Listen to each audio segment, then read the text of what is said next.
The following video is created by Nvidia AI. The link is in the description. If your iPhone looks like a mystery, you're about to become a detective. VoiceOver is a game changer for accessibility on your iPhone. First, go to Settings. Scroll down and tap Accessibility.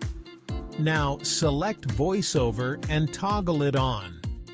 You'll hear a voice guiding you through your screen. Next, practice basic gestures. Tap once to select an item. Double tap to activate it. Swipe 3 fingers to scroll. Easy, right? Now, let's explore the rotor. Think of it as a virtual dial. Twist 2 fingers on the screen like you're turning a knob. This changes how VoiceOver interacts, from adjusting volume to navigating text. Need to type? No problem. Enable typing feedback in the VoiceOver settings.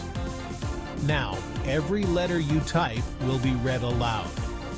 You can switch between standard typing and touch typing, whatever feels best for you. For quick access, set up the accessibility shortcut. Go back to Accessibility and Settings, scroll to the bottom, and tap Accessibility Shortcut. Select VoiceOver. Now, triple-click the side button to turn VoiceOver on or off instantly. That's it. You're now a VoiceOver Pro. Keep practicing these skills, and soon, navigating your iPhone will be a breeze. Happy exploring! Don't forget to like, share, and follow for more tech tips. See you next time.